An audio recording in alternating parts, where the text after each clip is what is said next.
One pinch, one pour, and a plain glass of lemonade becomes the thing every kid at the party holds up to the light. 30 seconds of work. So why does it go wrong in so many kitchens? Because it went wrong in mine. I bought the jar. I stirred a spoonful into a pitcher of punch an hour before the guests came, and by serving time, the sparkle was a sad gold layer on the bottom. So today, I want actual steps. Welcome to the Monet Gask table. And you'll get them. This is the technique episode. How to use edible glittering drinks step by step so it works on the first pour. No theory. Steps. Steps. And here's the answer up front, because the whole method fits in one breath. Step 1, pick a drink you can see through. Step 2, add a pinch. The serving printed on the jar is 0.1 grams per drink. Step 3, 1 stir or let the bubbles do it. Step 4, serve it while it's still moving. That's the entire craft. The rest of the episode is doing those steps well. 4 steps, and my pitcher broke at least 2 of them. I can feel it. 3, actually. We'll collect them as we go. Step 1, the drink itself. This is where more sparkle dies than anywhere else. Reviewers across this whole category keep landing on the same sentence. It works best with clear drinks, sparkling lemonade, champagne, a gin and tonic, white grape juice for the kids' table. If light can travel through the drink, the sparkle has a stage. Okay, but real menus aren't clear. My party punch is red. Cranberry, ginger ale, the whole thing. Are you telling me red is out? No.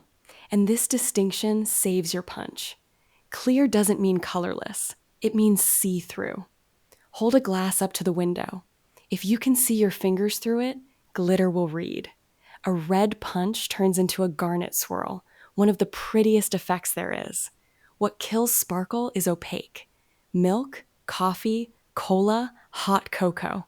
In those, the shimmer's in the glass, and no one will ever see it.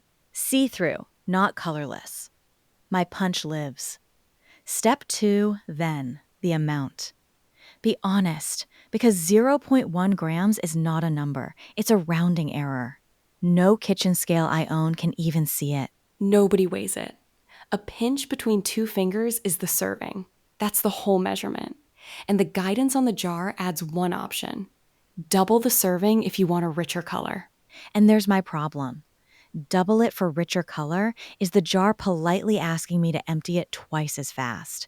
Every shampoo bottle in history has pulled this move.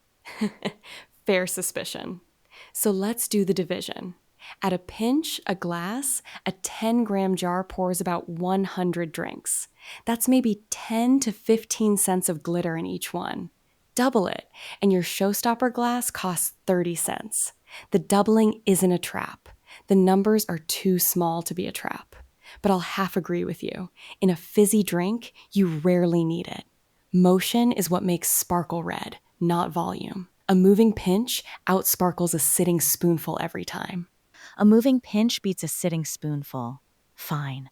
That's going on an index card on my fridge. Which brings us to step 3, the one that actually murdered your pitcher. How you add it. Sparkle lab moment. 2 sentences of science. The lab is open. This is a mineral powder, and it's almost insoluble in water. It will never dissolve. Not in punch, not overnight. And drink glitter flakes run 50 to 500 microns, exactly the size that catches light and stays suspended while the liquid moves. Put those together and the method falls out.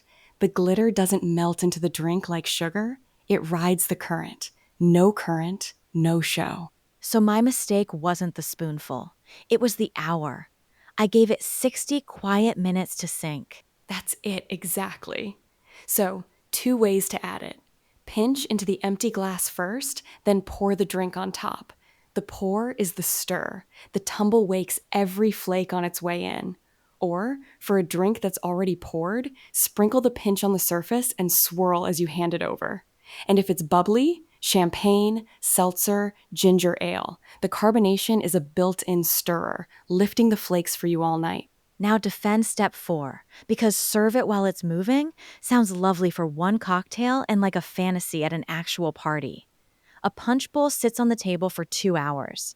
Nobody stands there stirring it like a cauldron. By cake time, my garnet swirl is sediment again. That's the round you win. A big, still, standing bowl is the worst case there is.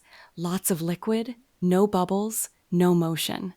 Standing punch settles. Any jar, any pinch, anybody's label. The physics doesn't care. Thank you. So what do I actually do on Saturday? You stop glittering the bowl and glitter the cups instead. A pinch in each empty cup lined up on the table. Ladle punch over as each kid comes through, and the pour does the stirring. Every cup gets its swirl the second it lands in a hand. You've moved the sparkle from the bowl, where it dies, to the handoff, where it performs. Every kid gets their own little show. Honestly, that's better than the sparkly bowl I was picturing. And that's the real lesson of step 4. Serve it moving doesn't mean babysit the drink. It means put the sparkle as close to the handoff as you can. The cup goes up, the afternoon light comes through the window, the swirl is still turning. That's the moment you bought the jar for. A pinch and 10 seconds of timing. All right, one more from me, because I can hear a listener mid-eye roll going, "This all sounds fussy? Is it?" It isn't. And don't take my word for it. In this category's positive reviews, the theme that comes up more than any other, more than color, more than price, is how easy it is to use. Pinch, pour, done is the real skill level. We just spent an episode on the sliver that separates fine from magic. Now the honest segment. Who should skip this entirely? 3 people. If everything on your menu is opaque, the cola and chocolate milk crowd, skip it. You'd be paying for sparkle no one can see. If your winter drink is hot, cocoa, that's a topping job, not an in-glass job. And if you're hoping it changes the taste, it won't. It's a flavorless mineral shimmer, not a syrup. Scorecard time. I walked in with a dead pitcher and I'm leaving with a system. 1, see-through beats colorless. If I can see my fingers through the drink, it'll sparkle, and my red punch is back on the menu. 2, the pinch is the serving, 0.1 grams, and doubling is for drama, not a requirement. 3, it never dissolves, so something has to move it. Bubbles, a swirl, or the pour itself. 4, glitter the cup, not the bowl. And the caveats I keep: standing punch settles, opaque drinks are a lost cause, and no jar on earth changes either. That's the technique, complete.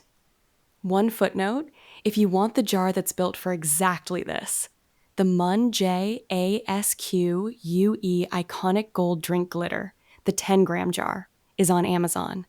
Flake style, made to stay visible in the glass, and the jar behind today's math. Over 400,000 orders across the US, Canada, and the UK, sitting at 4.6 stars. And next week? Next week, we finally leave the glass, because the question that always follows this one is, what can you put edible glitter on?